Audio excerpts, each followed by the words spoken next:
Yesterday was flat out embarrassing. You ever go to the dentist, Vic, and have to have your teeth pulled out? You know, it's pretty much like that. They can catch the ball or they can get replaced by those that will catch it. Have a freaking sense of urgency. Know where we're at. Have some pride into who we're playing for and why we do this. I mean, honestly, Vic, like, could I have done any better? Of course I could have done better. We ticked off. You know, don't nobody like losing. That was one of the worst football games I've ever been a part of in my 30 years in the National Football League. I don't think it's a question you'll ask Derrick Henry or anybody else. Like, you know what I'm saying? Like, I'm a running back. I know wearing down. It's gotten so really jacked up of how the catch rule is. Somebody that's sitting back watching this probably hadn't thrown a football in his life gets to call it. But you attribute that to anything in particular? Sucking. You can find a smart aleck bus driver in Kansas City who made some snide comments when we got on the bus. Maybe that's why we drove around the stadium, just to tick him off. You know, this is ridiculous. Next question. Well, I could just watch that for 20 minutes instead of us. That was a good one. That's better than anything we say. just roll coaches and players upset at press conferences. Although you would eventually run out of content, but that was enough there to whet our appetite as to what we have coming now. It is Festivus, December 23, the fake holiday from the fake TV show that has endured, unlike anything from the 9 seasons of Seinfeld, the Frank Costanza invented day as a rebellion against Christmas and all of the various commercial aspects of it. I don't know what it was that made him upset about Christmas. I think it was something about a doll he was trying to get for George or something like that. I can't remember anymore either. Yes. But anyway, every Wednesday we air grievances, especially during the season. And Chris, we have allotted some extra time today since it is Festivus, and I will give you the honors, both with the feats of strength, that'll come later, and for now, the airing of grievances. All right. Well, I think mine's easy, okay? I know you got some, like, ready to go. But this is just purely, like, a football one that's bothering me here down the stretch. And it's something that, like, Pete Demoletitis, right, texted about a little on our text chain the other day, which is the 7 teams in the playoffs. I really like it, okay? It's cool. It has added another little element to this whole thing. But I'll tell you what I really don't like. One of the unintended consequences, at least, or not unintended, but maybe something we didn't talk about or realize how much flair it adds to the end of the season conversation, is the fact that we don't have a number 2 home seed, a number 2 seed with the first round bye getting that home playoff game race. That was another race that was fun to watch down the stretch. I mean, again, let's not forget, does Kansas City get to the Super Bowl last year if they don't win on week 17 and the Patriots lose to the Dolphins? I don't know. You know, that chance that they got that number 2 seed and skipped the wild card game and got their time to rest, that certainly set them up. And what I just feel like this year, it would be an unbelievable year for the race for the number 2 seed right now. I mean, you look at it, really, and the NFC, okay, yeah, it's a pretty good race. The AFC, the whole damn conference could fight for the number 2 seed that's in the playoffs right now. I mean, everybody would be involved in that conversation. I'm worried we're going to get to week 17 and have no meaningful football games. That's what I'm really worried about, that maybe we have one or something like that.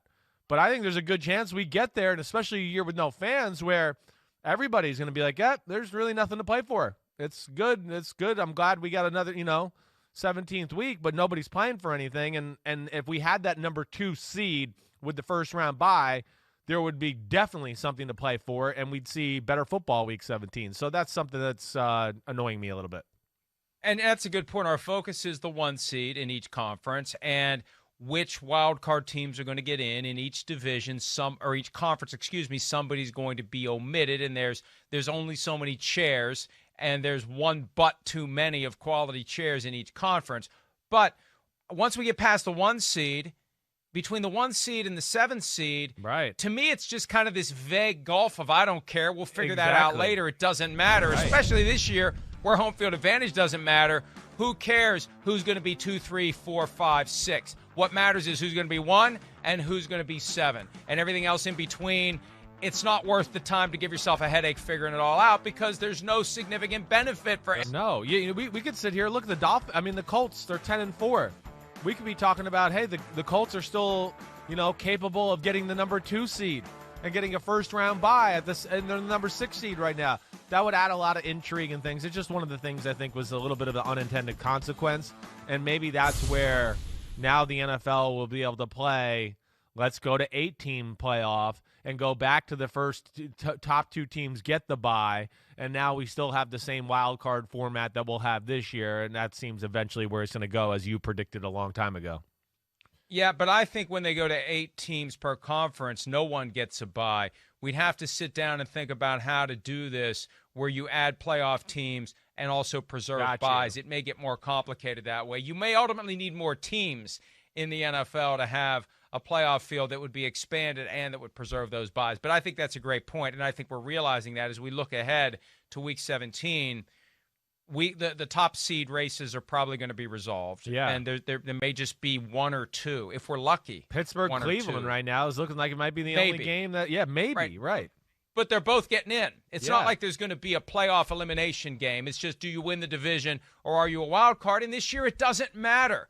If the loser is out, right, if there's a chance – and between the Browns, Ravens, and Colts, one of those teams could possibly miss the playoffs with an 11-5 record, which would only be the second time that's happened since they expanded the playoffs to 12 teams in 1990. And you wouldn't think that the first year they go to 14, an 11-5 team doesn't make it, but it could happen. And I guess in theory, if the Steelers would win this weekend and the Browns would lose next weekend, there's a way that they potentially get out. And the Steelers could deliver the knockout blow for the Browns, but that could be the thing that opens the door for the Ravens. I don't know. If you're the Steelers, I think you'd rather play the Browns than the Ravens in the postseason. But anyway, it's still all kind of vague, and it's not really crystallized, and I don't know how much is even going to be there after this week. There may be a chance that all 16 games in Week 17 we look at and say they really don't decide anything this year. Yeah. And maybe that's just randomness. Maybe next year it'll be different. But you're right.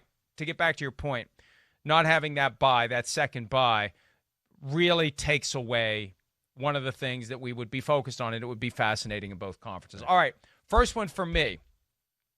And this was one that just popped up last night with the news that Josh Gordon will not be joining the Seahawks after all because he failed to comply with one of the terms of his plan for re-entry to the NFL as it relates to the use of substances that aren't PEDs. Remember, this is a substance abuse policy that focuses only on street drugs, marijuana and related substances that players aren't allowed to use in their free time, even though they have up to 7 months of free time, depending upon whether or not they're going to be involved in the offseason program.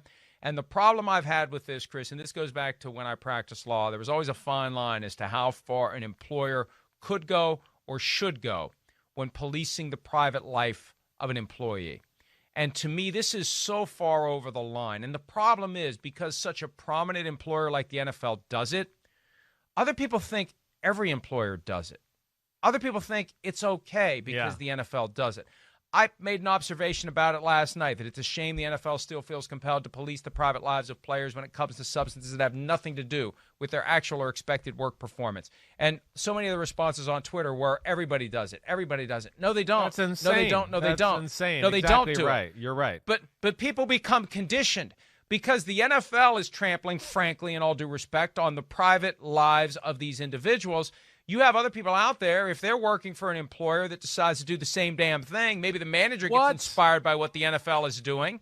Then, hey, it's fine with us. Half of Wall Street would have to go by the one of the biggest institutions in our country would have to go by the wayside if they had the rules of the NFL. They'd be like, you guys can't trade our money anymore. Are you kidding me? All these things we found in your systems. So yes, all right, go ahead. So anyway, I thought we had gotten there with. And I'm going to expand my grievance a little bit to cover the NFLPA, because when they revised the latest CBA, one of the benefits for the players is there would be no future suspensions under the substance abuse policy. Now, you'd have to pay some money. You could get fined, but you're never going to be prevented from playing just for testing positive. If you deliberately fail to comply with your treatment plan, then they can suspend you. But it's not like it used to be. The only problem is you had guys out there who were kind of floating around who had been suspended under the old rules indefinitely. Alden Smith and Randy Gregory and Josh Gordon and Martavis Bryant, they didn't make any allowance for these guys to get back in. So they had to go through the old path. Some of them got back in. Gordon's not getting back in. It's just a damn shame because it has nothing to do with his job performance. This is Big Brother, Father Knows Best, the war on drugs from 40 years ago. It's all outdated, and I just think the NFL is out of line. And the NFL is hurting itself in keeping talented football players off the field. Yeah. So I got a problem with it. Yeah, I hear that. I do think you're right. I mean, I think they're keeping a lot of the talented football players who can make the league better for, again, some of these things have been serious through the years with players and all that, but for the most part, no. Like you're saying, most businesses wouldn't even blink an eye at what some guys have been suspended for in the NFL, or would never even know that their employee or anybody does anything like that. I do think that sometimes it crosses the line a little bit here. There's no doubt. And, hey, I want Josh Gordon to be healthy and everything to be good in his life and everything go the right direction, which it seems like it is.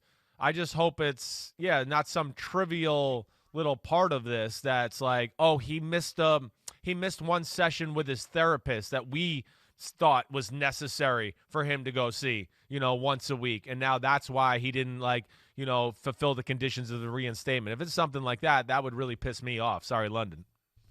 Oh, and maybe, thank you. And maybe he would be better off if he had the structure of a football team, if he had employment, if he had gainful employment, and people could be around him and they could be a positive influence. I'm amazed he doesn't have more issues when he's left to his own devices and cast away from the Seahawks or any other team. All right, let's see what else you got. You got that was mine one. I know you got two though, right. So I want to hear the second one. Yeah, well, I came up with another one today. It may have to wait for another time though.